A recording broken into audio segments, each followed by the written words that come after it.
Bom, muito bom dia, galera. Espero que vocês tenham tido uma boa virada de ano aí, um ótimo ano novo para todos vocês, um ótimo feliz 2021.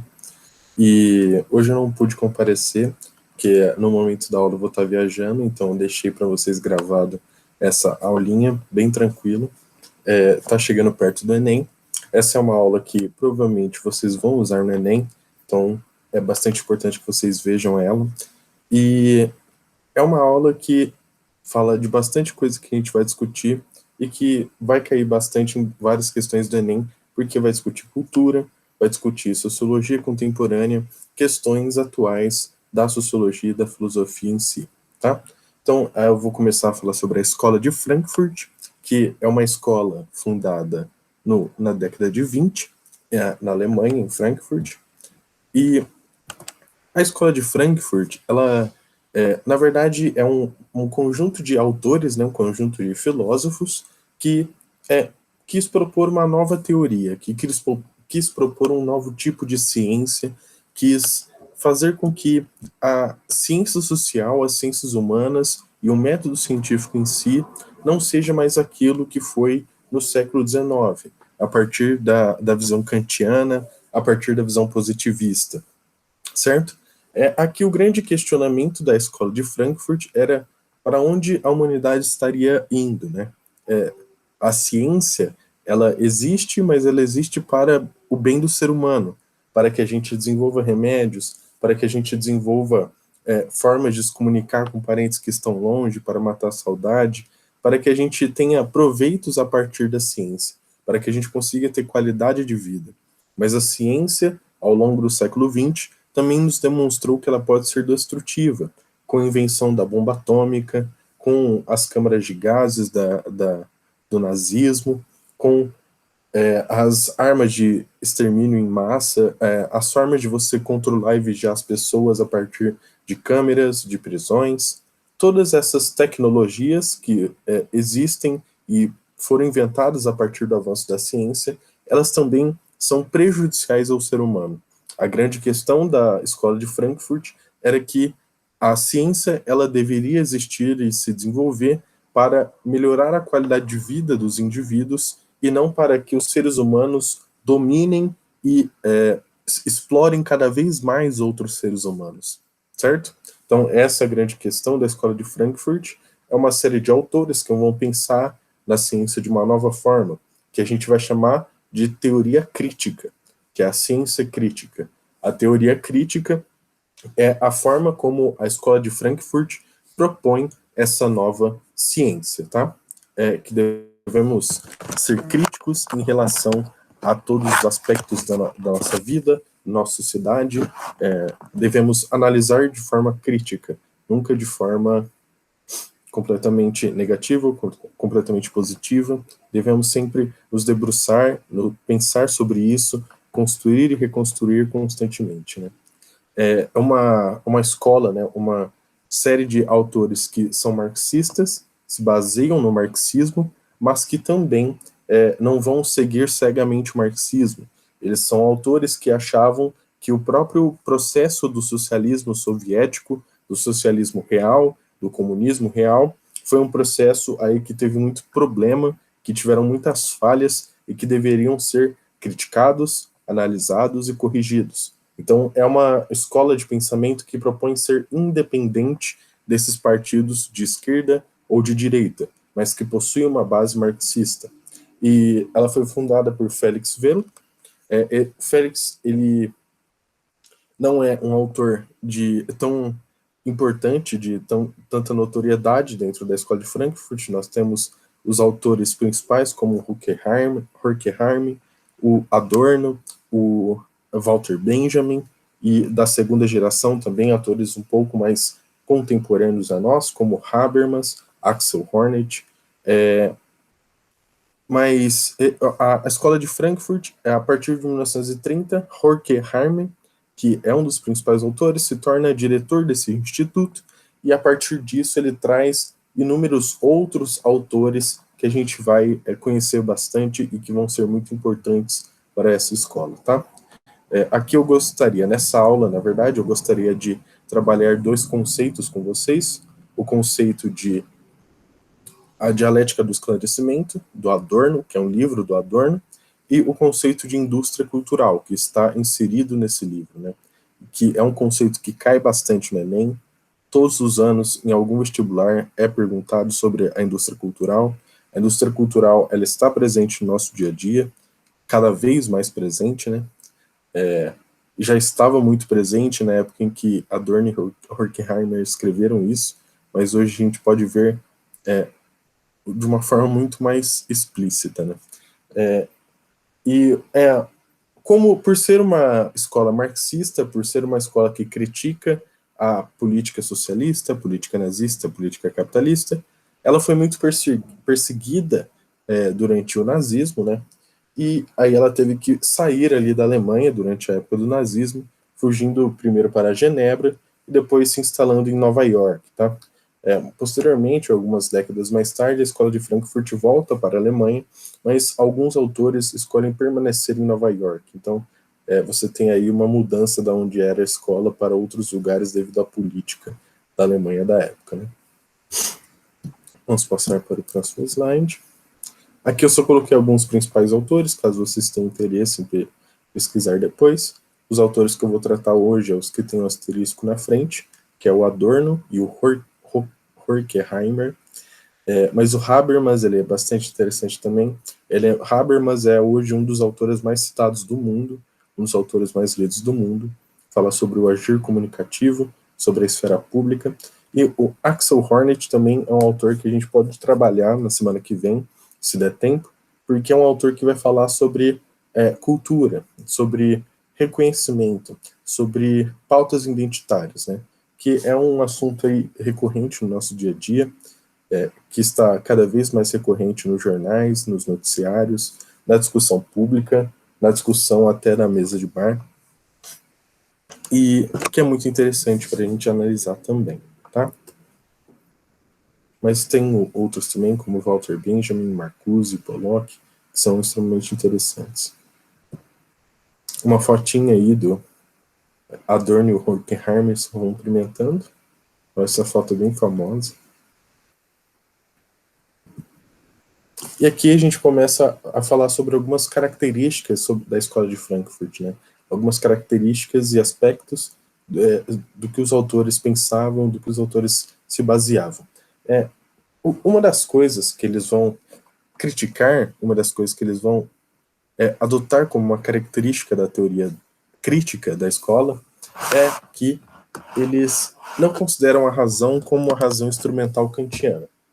Como eu disse para vocês em algumas aulas anteriores, Kant ele chega no conceito de razão instrumental, de que a racionalidade do ser humano, a razão, ela deve servir para que a gente consiga dominar a natureza a nosso favor. A razão, ela serve para que a gente encurte o tempo das coisas e que a gente faça com que a gente consiga produzir da forma mais rápida possível, mais eficiente possível, a gente consiga suprir as nossas necessidades da melhor forma possível, ter uma qualidade de vida. A razão instrumental para Kant seria o desenvolvimento da ciência, o progresso da ciência, o progresso da tecnologia, o domínio da natureza, para que a gente consiga, além de interpretar a natureza, entender a natureza, fazer com que ela sirva para a nossa vida. A gente, então, cria uma estufa, porque durante o inverno é frio, e durante o frio as plantas crescem menos. Então a gente domina a natureza, fazendo com que essa estufa tenha um clima diferente do clima externo de inverno.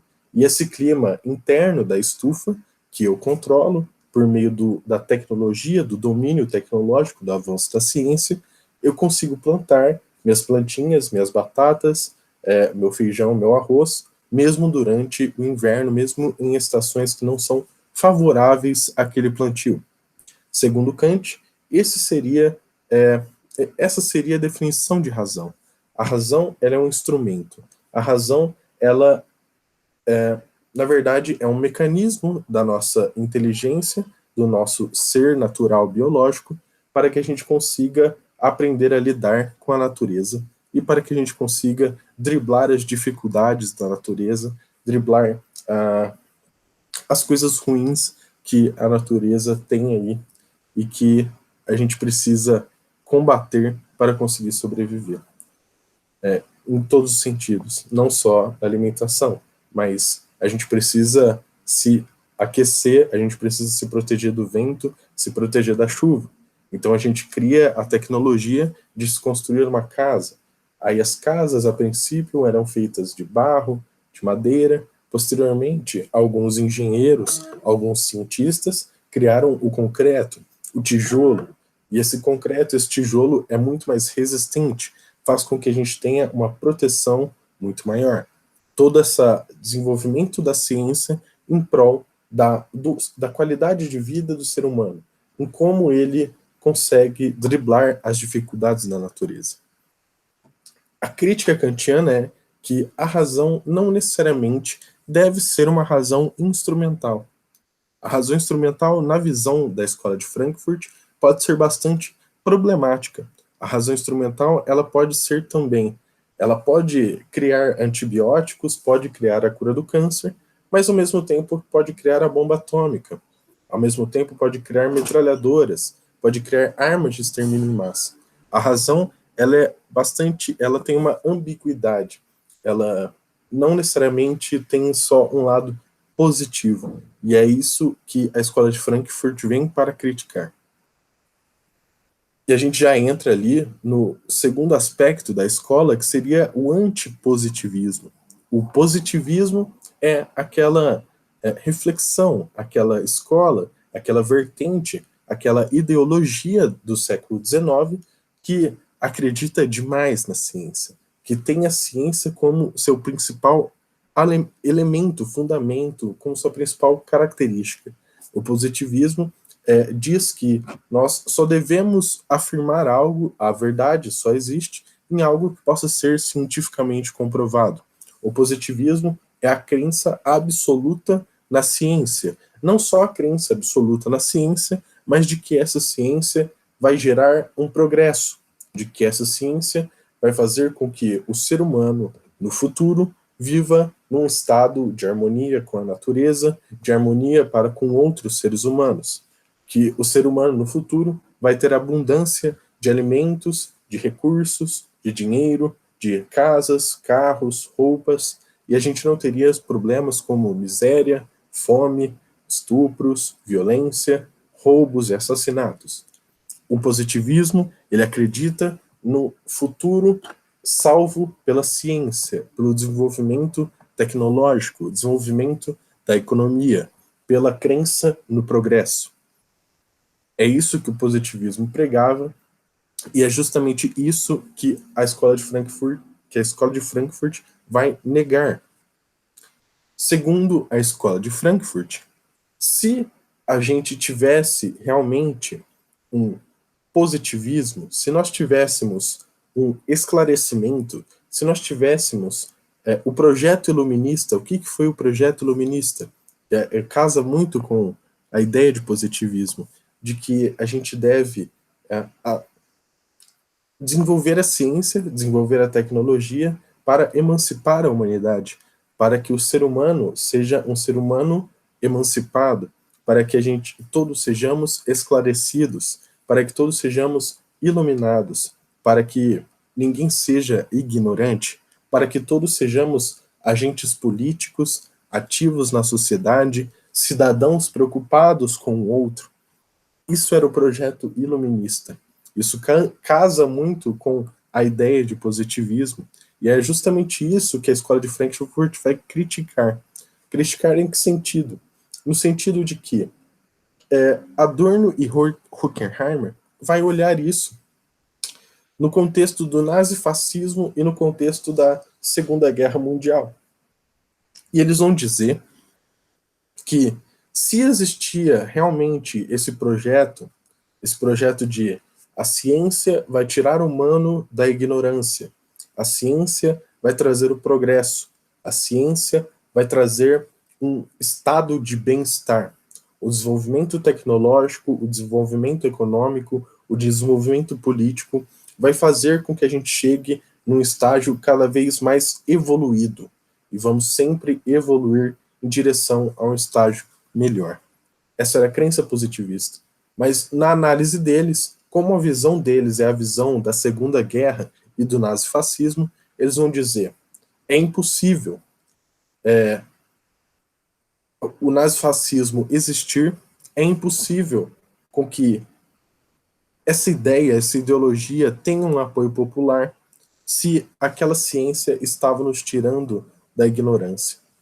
Se a ciência do iluminismo, a tecnologia do iluminismo, do positivismo, do progresso, vai fazer com que o ser humano seja emancipado, como que os seres humanos emancipados votaram a favor de Hitler, apoiaram o nazismo, a ascensão do fascismo na Europa, apoiaram o extermínio de judeus, de pessoas negras, deficientes, de homossexuais?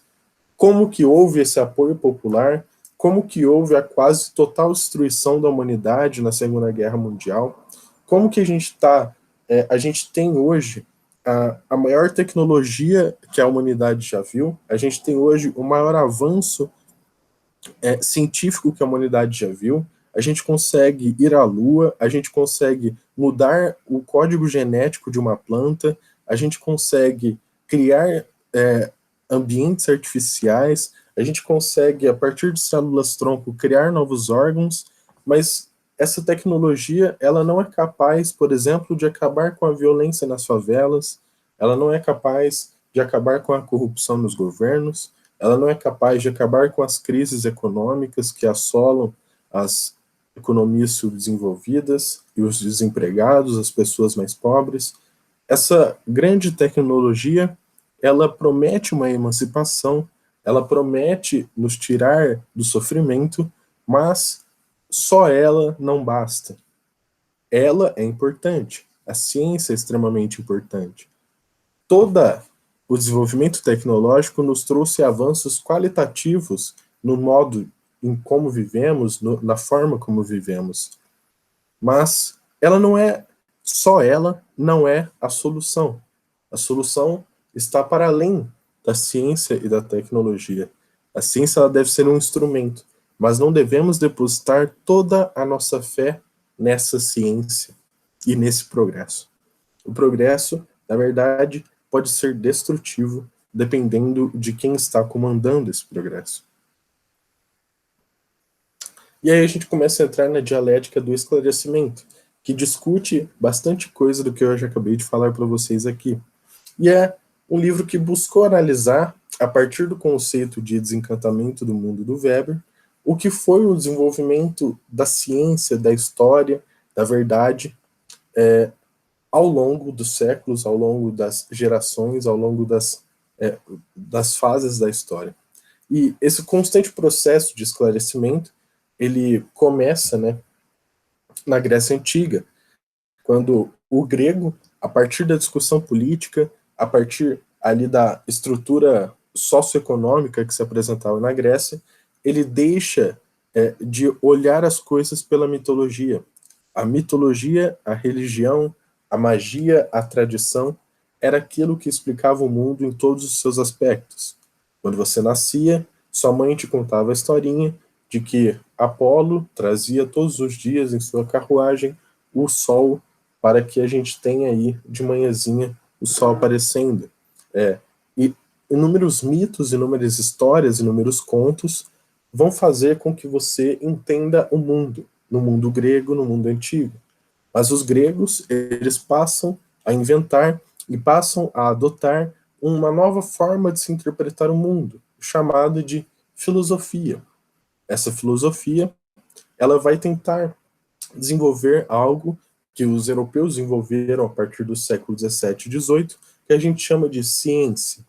A ciência seria uma forma imparcial, uma forma não subjetiva de se interpretar o mundo. A ciência seria a forma racional de se interpretar o mundo, a forma de enxergar estruturas, leis, conceitos, lógica, causalidade,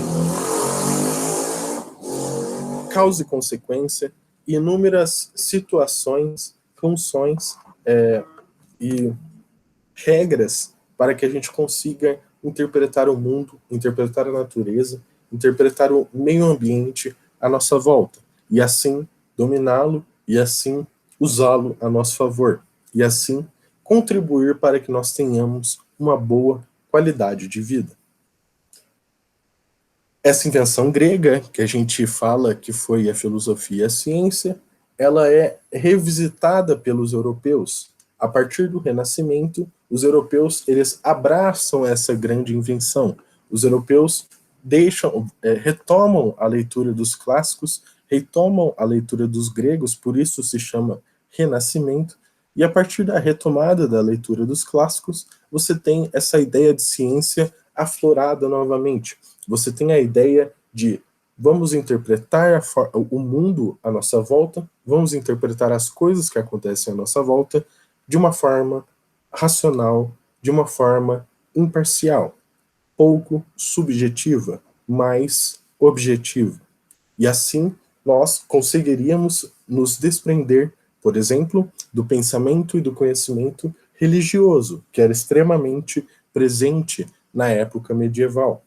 O Renascimento surge com essa ideia, ressurge com essa ideia, e o Iluminismo, as revoluções científicas a partir do século XVII, XVIII, XIX, vão consolidar essa ideia, mas na verdade não só consolidam, né? A colocam como um pressuposto necessário e irrefutável, como se agora a ciência, a tecnologia, os tecnocratas, a regra, a ordem, o manual dominasse tudo e fosse responsável por responder a todas as respostas. Nós teríamos e temos hoje a ciência estritamente ligada aos governos, às empresas, às nossas vidas. Porque a ciência hoje, não só hoje, mas há mais de 200 anos, ela se tornou um dos grandes referenciadores, uma das grandes referências, onde nós vamos buscar respostas e referências em nossa vida. Se estamos comendo mal, a ciência vai nos dizer que comer gordura demais faz com que você tenha pressão alta e infarte. Então, a partir de um médico, de um cientista das ciências exatas, das ciências naturais, você vai saber o que comer, como comer e quando comer para que eu não tenha pressão alta, diabetes e problemas digestivos, problemas de saúde. A partir de um cientista que você vai, por exemplo, pegar um avião de São Paulo para outro país ou para aqui dentro do país mesmo, e o cientista foi responsável por fazer o trajeto que o avião vai fazer, projetar esse trajeto anteriormente, a fim de que não haja problemas no decorrer do trajeto. Ele também é responsável por projetar esse avião, por fazer com que esse avião funcione normalmente, sem falhas. A ciência, ela vai pautar as decisões que tomamos na nossa vida. A ciência não só pauta as decisões que tomamos na nossa vida, como as decisões governamentais, empresariais, como as decisões institucionais. Mas para a dialética do esclarecimento, para Adorno e Horkheimer, isso é bastante preocupante, porque esse mesmo progresso tecnológico, esse mesmo desenvolvimento tecnológico, não só não emancipa, ele não emancipou, nunca emancipou, ainda temos pessoas ignorantes, ainda temos preconceituosos, racistas, homofóbicos, ainda temos pessoas que matam por prazer, ainda temos pessoas que exploram. Então a ciência não emancipou, ela não nos levou e não chegamos ao paraíso, a um lugar de ótimo bem-estar. Além disso, além dela não ter emancipado, ela também é responsável por fazer com que o homem explore e domine cada vez mais o homem. A partir da ciência, eu não preciso ter inúmeros carcereiros em uma prisão. Eu consigo ter grades cientificamente desenvolvidas, tecnologicamente desenvolvidas, com muita resistência. Essas grades com muita resistência estarão dispostas perto de câmeras. Essas câmeras são controladas por uma central de inteligência que vai vigiar todos os presos. Então, a tecnologia ela faz com que um ser humano consiga explorar ou dominar, consiga submeter diversos outros seres humanos. A partir da ciência, eu consigo, hoje, num domingo à noite, gravar aula, uma aula de 40, 50, uma hora, e a partir disso reproduzir no YouTube, reproduzir no WhatsApp, reproduzir em outras redes sociais para o mundo inteiro. A ciência, ela consegue fazer com que a minha palavra seja escutada no mundo inteiro quase que instantaneamente. Se eu estivesse gravando isso numa live ao vivo, vocês poderiam escutar isso quase que ao vivo, né? 1 segundo de delay, se for muita coisa. Então, se a minha palavra é boa, é ótimo, porque todo mundo vai escutar a minha palavra. Mas se a minha palavra é ruim, se eu sou um ditador, se eu sou um manipulador, se eu sou uma pessoa que, na verdade, está usando a ciência para controlar a sua mente, isso vai ser péssimo. A ciência, a tecnologia, ela torna possível com que o homem explore cada vez mais o ser humano. O domingo, que seria tradicionalmente, ao longo de séculos, o dia de descanso, o dia sagrado criado por Deus para que nós descansamos e não trabalhemos, hoje nada mais é do que um dia de trabalho. Hoje, o home office, o trabalho por meio do computador, a luz elétrica, faz com que a gente programe o nosso dia. Agora são 11 horas da noite, certo? E eu estou gravando uma aula às 11 da noite. Se eu tivesse há 200 ou 300 anos atrás, não haveria eletricidade, não haveria luz para que eu gravasse essa aula, não haveria a possibilidade de eu gravar a aula porque não teria um computador para isso, não haveria internet para transmitir essa aula posteriormente. Então a ciência me possibilita fazer isso. Tudo bem?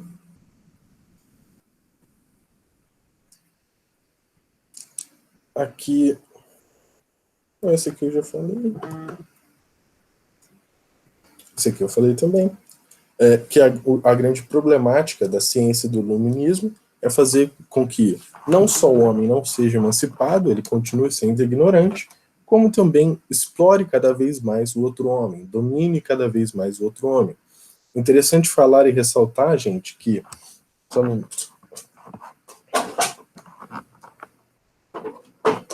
a psicologia, a psicanálise, a própria ciência política, a sociologia, o marketing, a publicidade, a propaganda, são ciências. Todas são áreas de conhecimento, ciências. E elas foram muito usadas durante os governos nazifascistas e todos os regimes totalitários ao longo do século XX. Foram ciências criadas e desenvolvidas no finalzinho do século XIX, que começaram a tentar interpretar e entender a cabeça humana, o cérebro humano, como pensa, a psique humana, o psicológico humano, e essa mesma ciência que tentava desvendar talvez a coisa mais difícil que a gente possa tentar desvendar, que é o cérebro humano, a psique humana. E essa ciência foi usada pelos regimes totalitários, pelos regimes nazistas, para controlar as pessoas. Uma das coisas que Hitler fez foi ter um ótimo ministro da propaganda chamado Goebbels. E o Goebbels, ele foi responsável por produzir muitos e muitos filmes sobre nazismo, em que judeus eram colocados em situações de vilões, em que pessoas contrárias ao nazismo eram os vilões do filme, os nazistas, os hitleristas, os militares, as pessoas do exército eram colocadas como os heróis, e isso fez com que muitas pessoas fossem controladas a partir disso, tá? Então, a ciência, nesse sentido, ela pode ser um instrumento de controle muito eficiente. A psicologia, a publicidade e a propaganda, ela controla e ela muda muito a cabeça e a mente das pessoas. E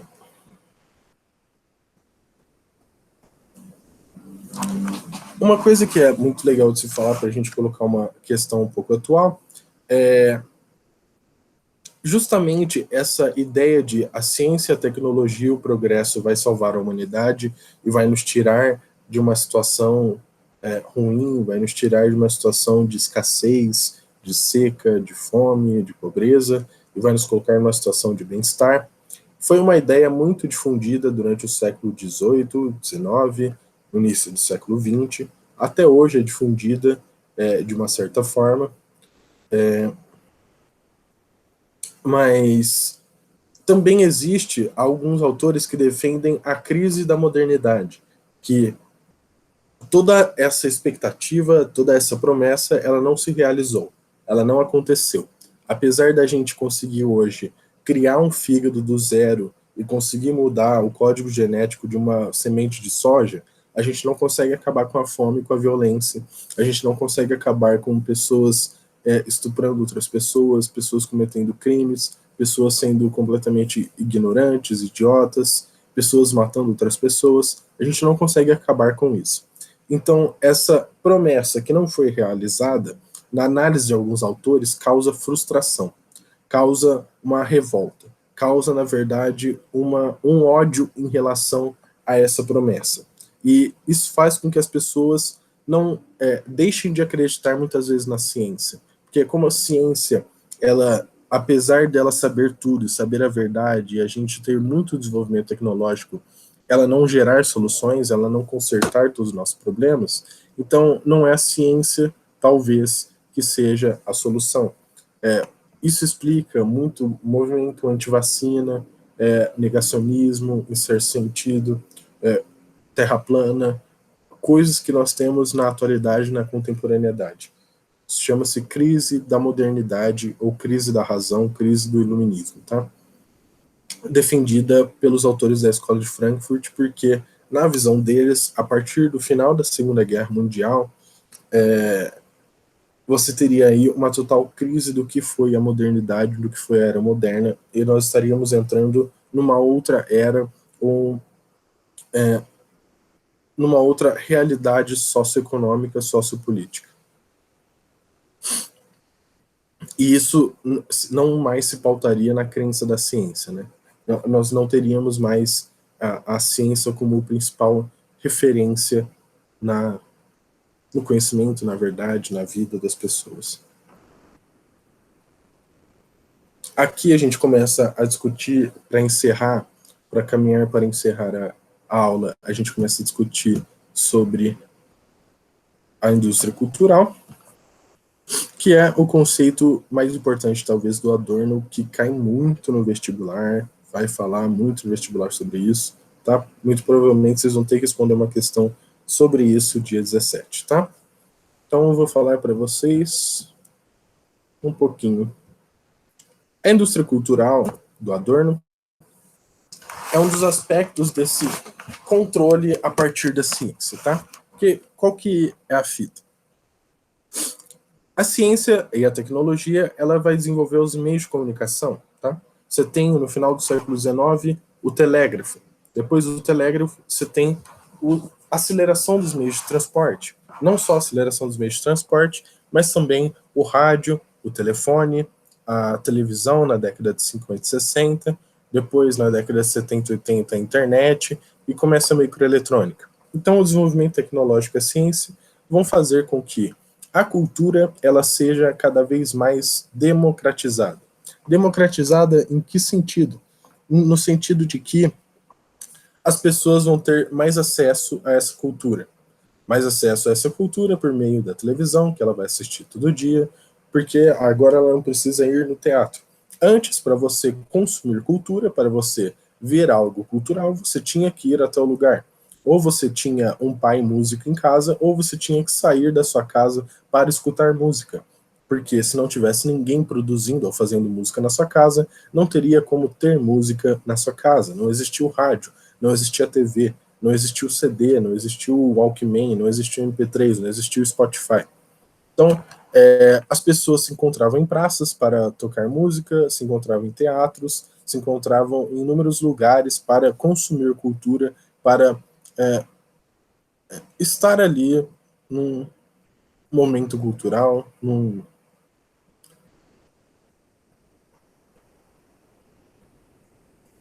numa dança, numa música, num teatro ou em algo nesse sentido, numa apresentação.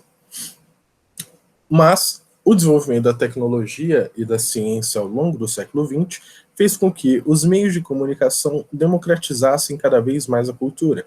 Ou seja, as pessoas teriam a cultura agora dentro de casa. Agora a TV levaria os filmes, o teatro, né? O teatro ele muda para a TV. O cinema ele não mais você não precisa sair da sua casa e entrar no cinema para assistir um filme. Agora você pode assistir um filme dentro da sua casa. Agora você pode escutar uma música dentro da sua casa. Agora você pode escutar notícias dentro da sua casa. Não precisa mais a banca de jornal comprar um jornal. A TV fez isso, o rádio fez isso e a internet faz isso cada vez mais com uma quantidade cada vez maior e volumosa de informação que a gente recebe. Tudo bem? Beleza. A partir do momento que os meios de comunicação eles se tornam em massa, ou seja, todo mundo tem acesso a esses meios de comunicação, isso significa que isso vai se tornar um mercado bilionário, ou se tornou um mercado bilionário. Muito dinheiro passa a ser envolvido e passa a girar a partir desse meio de comunicação da televisão, do rádio e da produção de cultura. As novelas, elas passam a ser produzidas para que todos os dias tenha alguma novela, ou pelo menos mais de uma novela, passando no rádio, passando na televisão ou passando no cinema. Todos os dias nós temos que passar algum tipo de filme na TV, ou no cinema, ou a transmitir em algum canal do YouTube, ou passar em algum canal de streaming. Então, a gente tem que produzir, a partir da década de 40 e 50, produzir cultura simplesmente porque tem que produzir.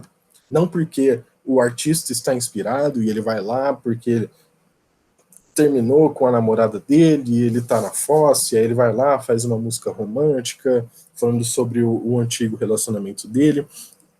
A arte, mas não se pauta no sentimento do artista, no tempo do artista, ou no tempo ali da sociedade, da comunidade. A arte, o tempo da arte, agora se pauta no consumo. Agora se pauta em fazer dinheiro. O tempo da arte, a partir do momento que os meios de comunicação democratizam ela e geram um mercado bilionário, ele vai se pautar no quanto aquilo gera dinheiro e quanto eu preciso fazer para que eu continue gerando dinheiro. Então, na visão do Adorno, esse desenvolvimento tecnológico ele vai fazer com que hoje nós tenhamos uma grande indústria cultural e que a cultura, a arte, ela não mais existe porque deva existir para que as pessoas se reflitam sobre aquilo, para que elas critiquem a vida delas, para que elas saibam como é a realidade, para que elas enxerguem a realidade de uma outra forma. Não, a arte não serve mais para isso. A arte agora é um produto, ela é um instrumento de consumo. Você deve consumir infinitamente, você deve consumir constantemente, cada vez mais num volume maior. A arte e a cultura, hoje, elas são produtos de consumo. Na visão do Adorno e do Horkheimer. Isso ele viu, ele enxergou isso há 50 anos atrás, há 60 anos atrás, 50 não, muito mais, há 70 anos atrás. Então, é um negócio muito legal que a gente vê hoje artistas explodindo de uma hora para outra. É um hit que ele lança no YouTube que faz mais de 1 milhão de views e aquilo vai fazer com que ele, durante 1 ou 2 anos, tenha vários shows ganhando milhões de reais, produzindo muito dinheiro, produzindo muito consumo, e dali a 1, 2 anos ele já não é mais lembrado em nenhum lugar, ele já não tem músicas que estouram mais, ele já não é um artista que está entre o top 50, e aí você já não escuta mais o nome dessa pessoa, dali 3, 4 anos você já nem lembra mais quem é essa pessoa. Então, esse artista, ele não é um artista que faz a arte por fazer, ele faz a arte porque ele tem que vender a arte, porque ele é obrigado a vender essa arte. Eu tenho amigos que eles são músicos e eles falam que não existe mais lançar álbum, agora a gente tem que lançar singles. Você vai lançando músicas e músicas e músicas e músicas, e alguma dessas músicas estoura, e alguma dessas músicas tem mais de 10 mil views, tem mais de 100 mil views, tem mais de 1 milhão de views, e aí você consegue ganhar dinheiro por um curto período de tempo. Mas que não existe mais a arte pela arte. é a arte para que a gente consiga vender essa arte. Se a gente não vende essa arte, ela deixa de existir. E aí alguns aspectos e algumas coisas que a gente pode refletir a partir desse conceito de indústria cultural, né? Quais as consequências que a indústria cultural gera para a cultura e para a arte, né? E ele vai dizer, o primeiro aspecto é a padronização da cultura global, mundial, e o baixo nível de conteúdo. Por quê? Se eu vou produzir um filme em Hollywood, eu não vou produzir um filme só para a galera que mora em Hollywood. Hollywood é um bairro de Los Angeles, que é uma cidade da Califórnia, que é um estado dos Estados Unidos. E eu não vou produzir só para a galera que mora lá. Eu vou produzir um filme em Hollywood para a galera que mora no Brasil, para a galera que mora na Europa, na Ásia, na África, em todos os lugares possíveis. Que quanto mais eu vender esse filme, quanto mais visualizações esse filme tiver, quanto mais pessoas consumirem esse filme, mais eu vou ganhar dinheiro com isso. Então, como a arte agora, o principal ponto dela, o principal significado dela é ganhar dinheiro, ela passa a ser um pouco padronizada.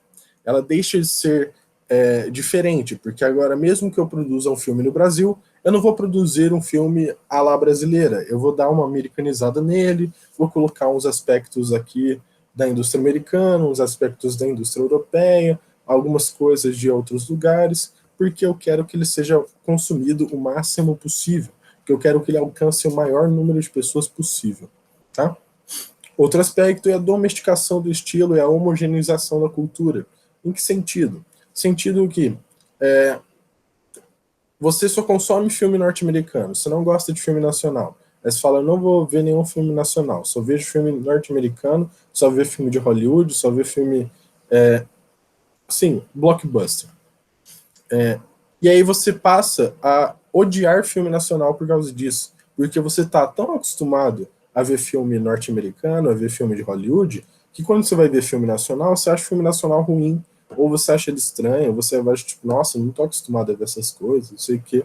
Então, você exclui uma cultura que é brasileira, que na verdade é a sua cultura original, e só adere àquela cultura norte-americana e passa a ser domesticado em relação ao estilo de cultura.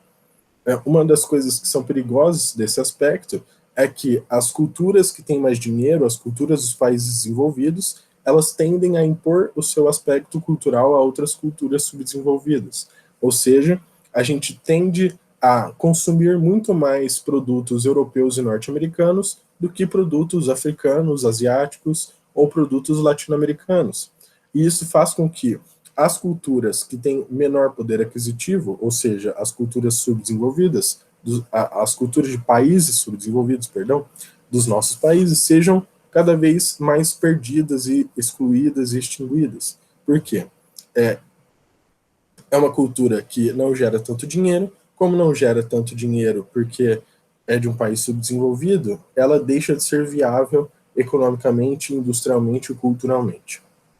Aí, outro aspecto, a gente pode falar, é o divórcio entre arte e artista, que o artista, a gente até falou um pouquinho disso no primeiro aspecto, que ele não mais faz a arte porque ele tem que fazer a arte, ou porque ele quer fazer a arte, porque aquela arte expressa algum sentimento, expressa alguma coisa, mas ele faz a arte porque ele precisa vender, porque ele precisa ganhar dinheiro e porque ele precisa gerar dinheiro para quem está pagando ele, para o produtor, para o dono da empresa, para o empresário. Ele precisa fazer dinheiro. Então, há um divórcio entre arte e artista. Ele se torna um trabalhador e não um artista. Cultura como sinônimo de entretenimento, que é bastante importante a gente ressaltar esse aspecto. Muito legal essa aula para vocês fazerem uma redação sobre cultura, sobre várias discussões atuais, né? Cultura como sinônimo de entretenimento. Galera, entretenimento é o lazer, né? Você chegar em casa e abrir aquela cervejinha gelada ou o jogo de futebol na TV, ficar ali de boa na quarta-feira à noite depois de um dia estressado. E esse é um grande problema que está rolando na cultura, porque muitas pessoas consomem a cultura ou querem ver um filme, querem escutar uma música para passar o tempo, para curtir aquela música, para ter um lazer, e não mais para refletir sobre aquilo, não mais para analisar aquilo, para admirar aquilo, para contemplar aquilo. Simplesmente como se aquilo se a cultura e a arte tivessem função de entreter. Mas a cultura ela é muito além disso, né? Não é só o filme da Dan Sandler e escutar o sertanejo universitário. A gente tem que procurar outras coisas também. Quando você está cansado, eu sei que a rotina de trabalho, de estudo é bastante estressante. Quando você está cansado, é legal você ver um filme de comédia romântica, bem podrão, só para você dar umas risadas e ficar de boa, dar uma desestressada. É legal você ficar escutando um sertanejo universitário enquanto você está ali tomando uma cervejinha. É ótimo essas coisas, eu adoro também. Só que a cultura e a arte, ela não serve só para isso, ela não pode ser sinônimo de entretenimento. A cultura e a arte, ela fez muitas coisas para a humanidade ao longo da nossa história, né? Ela também tem a função de criticar, ela também tem a função de refletir, você também deve admirar, contemplar. Então, a gente não pode tomar a cultura e a arte como sinônimo de entretenimento, de puro lazer, né? De passatempo, basicamente. Uma outra questão que a gente pode falar, que dialoga bastante com o segundo aspecto, que é a massificação das atitudes, conceitos e ideias, ou seja, a gente tem, por exemplo, a gente aprende muito como é o modo de vida norte-americano por causa dos filmes, né? Você vê tanto filme norte-americano que quando você quer fazer uma festa, você quer ter aquele copinho vermelho de que você vê em filme, você quer ter você quer ter uma casa igual uma casa norte-americana, você quer ter um carro igual um carro norte-americano, porque a gente vê tanto isso nos filmes, tanto isso nas músicas, tanto na arte que a gente vê, que é nos vendida, que a gente consome dos Estados Unidos, que a gente acaba tendo uma massificação das atitudes. Apesar de a gente estar no Brasil, a gente quer se comportar como alguém que mora nos Estados Unidos. Ou seja, você está ali sendo influenciado a se comportar, a ter uma ideia, a ter um conceito, a partir de uma visão que nem é uma visão brasileira, a partir de uma visão norte-americana ou a partir de uma visão estrangeira, né? Então, há uma massificação das atitudes. A banalização do sofrimento da realidade, que eu acho bastante legal discutir também, que quando você tem uma enorme, volumosa produção de filmes, músicas e arte e cultura, você tem, muitas vezes, você pega o sofrimento das pessoas, você pega histórias reais, você pega sentimentos reais e você transforma aquilo em geração de lucro. Então, essa é uma das coisas que o Adorno aponta no Dialética do Esclarecimento, de que, por exemplo, o programa do Datena. O programa do Datena, ele vai gravando lá inúmeros assassinatos, inúmeros casos de homicídio, crimes que aconteceram na cidade de São Paulo, e aí ele fica a tarde inteira discutindo aquilo, ganhando uma audiência do caramba, ganhando uma publicidade do caramba, fazendo maior dinheiro discutindo aquilo. Ele está banalizando o sofrimento. Ele está pegando o sofrimento que é uma pessoa sendo morta a tiros na rua, a mãe dela chorando ali na calçada, desesperada, e aí ele está gravando aquilo, colocando na TV para passar uma propaganda de detergente durante 20 segundos e ganhar milhares de reais com isso. Então é uma grande banalização do sofrimento e da nossa realidade em si, né? E aí o último aspecto do Adorno que ele aponta é a manutenção da ordem capitalista e dos poderes constituídos. Bom, segundo o Adorno, a gente tem aí o advento do capitalismo, que ele vai se consolidar de forma muito forte no século XX, a partir do Fordismo, a partir do capitalismo industrial, da sociedade industrial, e essa indústria cultural, ela vai contribuir para a manutenção dessa ordem capitalista. Essa ordem capitalista é uma ordem desigual, de concentração de renda, de pobreza, de miséria, e essa indústria cultural, ela vai muitas vezes fazer filmes, por exemplo, de pessoas que eram muito pobres e aí, com muito esforço, elas conseguiram virar bilionárias. E aí você usa esse filme como um exemplo de meritocracia. E aí você influencia várias pessoas que assistem esse filme, que elas devem seguir a meritocracia, que a meritocracia é algo legal. Então, a indústria cultural ela vai propagar valores da ordem capitalista, valores de uma elite econômica para a própria manutenção dessa ordem, como se fosse uma propaganda positiva do capitalismo a partir da cultura e da arte. Tá? Então, galera, era isso que eu gostaria de falar com vocês hoje. Muito obrigado por terem assistido até aqui, tá? É uma aula muito importante. Gostaria de desejar uma ótima sorte, uma boa sorte para vocês no Enem daqui a 2 semanas. Vamos nos ver a semana que vem conversar mais um pouquinho sobre sociologia. Beleza? Tchau, gente. Muito obrigado, viu?